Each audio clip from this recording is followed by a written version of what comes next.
This is my review on The Flash with Ezra Miller and Michael Keaton.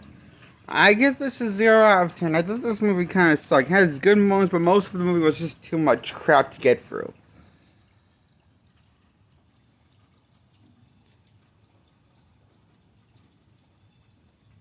Michael Keaton was the best part of the movie, that's for sure. But everything with Ezra Miller was a cringe fest when he's on screen. His presence. In his for the both berries, he places cringe. I hate both berries. Like Michael Keaton's return as Batman, though, in his last hurrah as Batman, supposedly, I say that supposedly because I'm supposing Burton's never going to make a Batman 3. Now, I didn't think Keaton would play Batman again, but and I didn't think Beetlejuice 2 would ever happen, but now there's going to be a Beetlejuice 2 called Beetlejuice. So maybe there will be a Batman 3 in time that Tim Burton will be able to make. Who knows?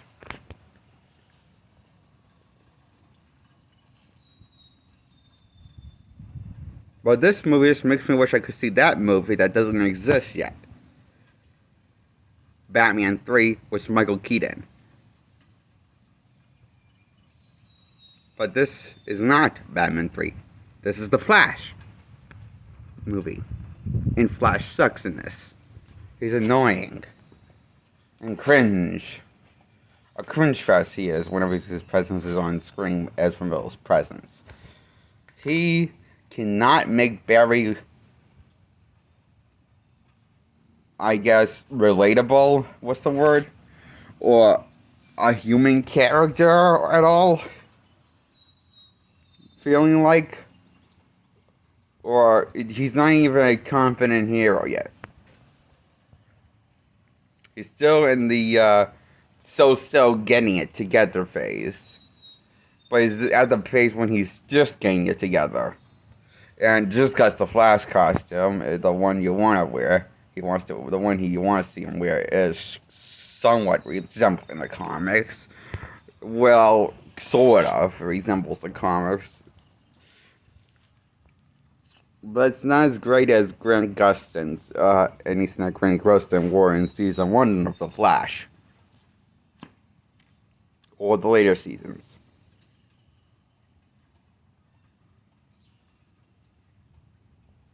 Grant Gustin had a better Flash costume that's more comic accurate than Ezra does in this.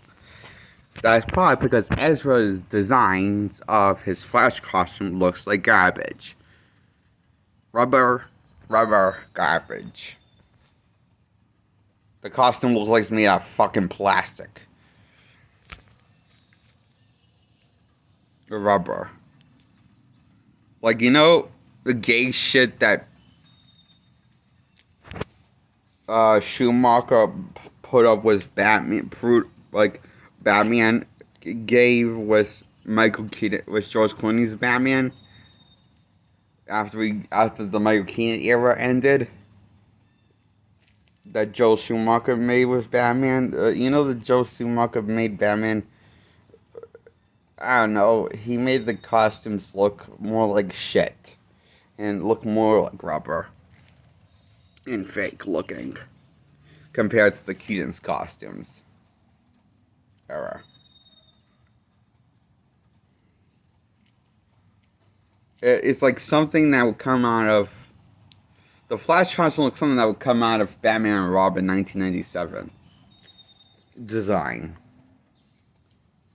concept art. It looks like a rejected concept art from that movie. It looks like rejected concept for Batman and Robin. The Flash costume in this movie. The one that Schumacher made. That's also arguably to this day the worst Batman film of all time by many both fans and critics of Batman. To this day, there's so many people online that say that this is the worst Batman movie. I can agree that that's the worst Batman movie with George Clooney. I mean, fair enough, George Clooney's presence is bad like people as bad as roughly bad like people would give it. But the movie wasn't bad itself, I thought. Which is more I can say for Ezra Miller's movie, which this movie sucks. Ezra Miller's movie, The Flash. I give this a 0 out of 10. I think this is as bad as X-Men Origins Wolverine with Hugh Jackman, starring Hugh Jackman as Wolverine, which I'm going to review next. I give that a 0 out of 10. X-Men Origins Wolverine gets a 0 out of 10 for me, just like The Flash gets a 0 out of 10 for me. Because my feelings towards X-Men Origins Wolverine is very similar to my feelings towards the last movie I reviewed, the Flash movie.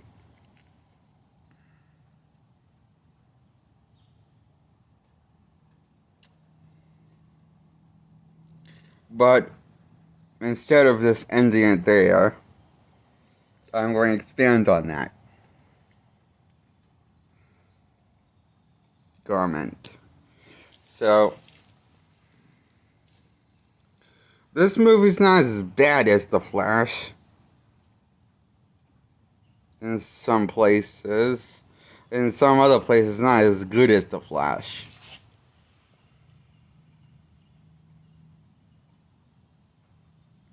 X-Men Origins Wolverine.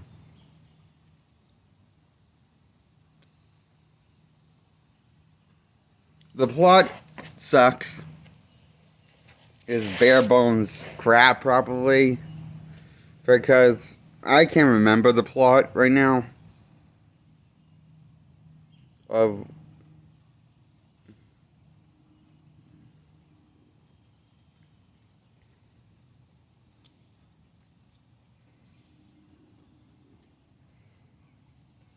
because no matter how many times I watch this movie, I forget how. It's like this movie I've seen like 5 times. I was thinking in the past life, and I only seen it 5 times because I'm trying to remember how many times exactly what happened.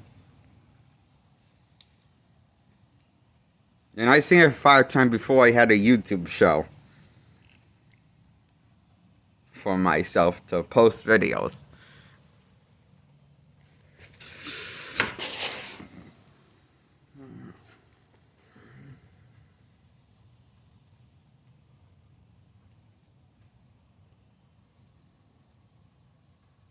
And it's like, no matter how many times I've seen this movie, I forget what happens most of the time and in what order.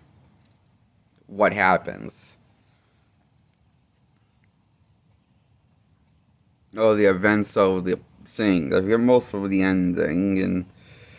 Oh yeah, there's something after. I forget the. Oh yeah, I forgot there was something.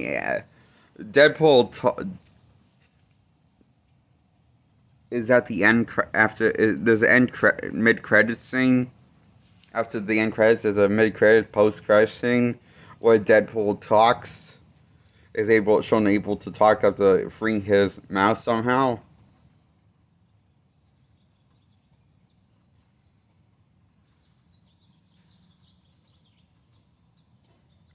And hinting at this Deadpool might return, blah blah blah, which never did, thank God.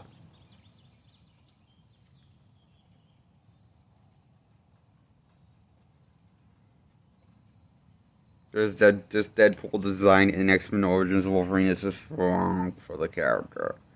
And so lame on so many levels.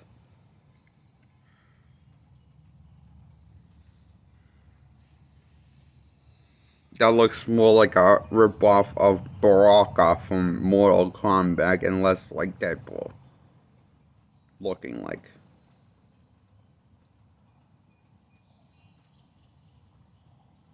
Baraka is a Mortal Kombat character from the Mortal Kombat video games. Franchise I play. Sometimes I play those games, time to time.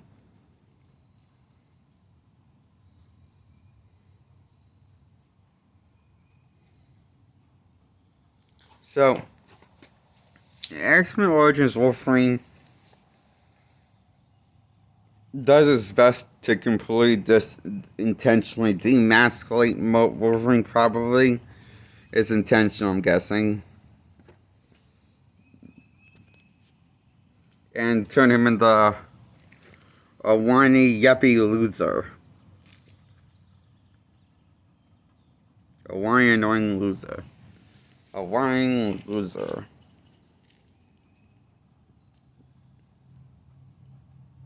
And, we don't really know why this.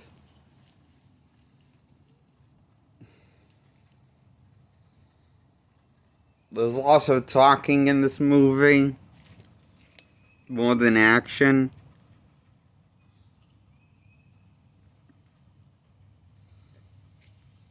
For a title called Origins, X-Men Origins Wolverine, there's more, well, talking than action than I would like to see. And there's more crappy storytelling than I would like to see.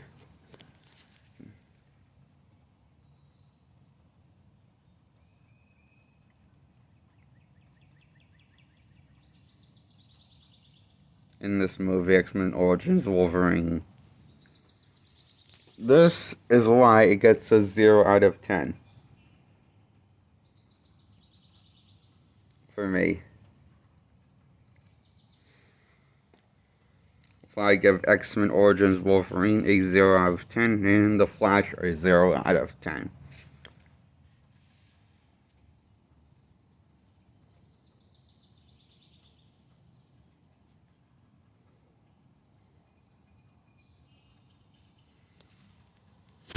Okay. Subscribe. To subscribe, hit the subscribe after hitting the bell in the order, first order, to get subscribed.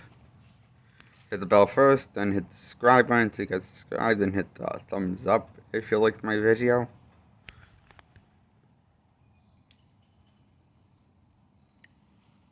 That's my review. Goodbye.